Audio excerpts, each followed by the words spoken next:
Bonjour, je suis Patrick Mutzenberg, je travaille pour le Centre pour les droits civils et politiques, une ONG à Genève qui appuie les ONG nationales dans les travaux du Comité des droits de l'homme. Ce matin, je suis avec Madame Motok, qui est membre du Comité des droits de l'homme et qui est aussi le point focal pour les ONG au sein du Comité des droits de l'homme. Bonjour Madame Motok. Bonjour Patrick. Madame Motok, ce matin, j'aimerais parler avec vous du rôle des ONG devant le Comité des droits de l'homme et quel est l'impact de leur travail devant le Comité des droits de l'homme. La première question que je voudrais vous poser, c'est: est-ce que les ONG ont un accès au Comité des droits de l'homme et si oui, dans quelle mesure? Je pense que le rôle des ONG est fondamental dans les droits de l'homme. D'abord, je pense que les droits de l'homme sont en grande partie des ONG. Et on voit maintenant que, aussi grâce à votre organisation, le rôle des ONG est de plus en plus important dans le Comité des droits de l'homme. Si avant, ils étaient plus timides de venir ou s'ils avaient des difficultés à parler avec les membres, maintenant on voit que, à travers la manière dont vous les organisez, ils viennent de plus en plus. On parle avec eux chaque session. Ils nous envoient des informations. On a maintenant l'émission de follow-up aussi avec les ONG.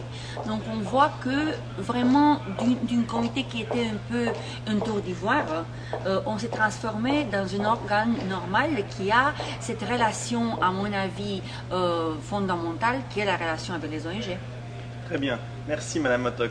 Ma deuxième question, c'est de savoir quand les ONG peuvent intervenir dans les travaux du comité, notamment durant l'examen des rapports des États parties. À quel moment elles peuvent intervenir et quel est leur impact dans cette intervention? Les ONG interviennent dès le début parce qu'ils nous envoient des informations. Donc nous, quand on formule la liste des questions, on tient compte de ce que les ONG nous ont envoyé. Et après cette liste de questions, quand ils viennent ici à Genève et ils parlent avec nous, parce qu'on a des sessions informelles ou formelles avec les ONG, à ce moment-là encore, on a des informations qui, à mon avis, sont encore plus précieuses parce que on voit vraiment le sens du pays, on voit les gens du pays, on a ce contact humain qui, à mon avis, est quelque chose de central dans le travail des droits de l'homme. Ce que je dis, on a une certaine empathie aussi avec les victimes, que nous on ne les voit pas, à travers les ONG qui viennent et qui parlent avec nous. Donc si j'ai bien compris, ça vous permet d'avoir des observations finales, qui est le résultat final du processus, peut-être plus précises et plus concrètes pour l'État partie. Bien sûr.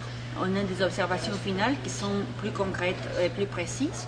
Et finalement, les ONG aussi, ils sont, comme on a dit, impliqués dans le suivi aussi.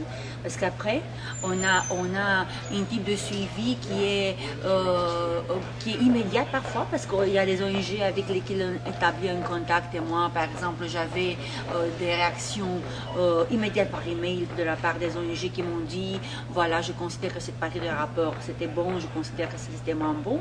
Mais on a aussi la possibilité que maintenant vous avez créé de faire des missions de follow-up. Et ça, je pense que c'est très important parce que là-bas, on discute avec les ONG d'abord. Et après, on peut adresser les questions au gouvernement. Donc vraiment, c'est la manière dont, à mon avis, on doit faire le travail des droits de l'homme. Ça, c'est la manière dont on va faire tout ce type de communication. Très bien. Je vous remercie beaucoup, Madame Motok.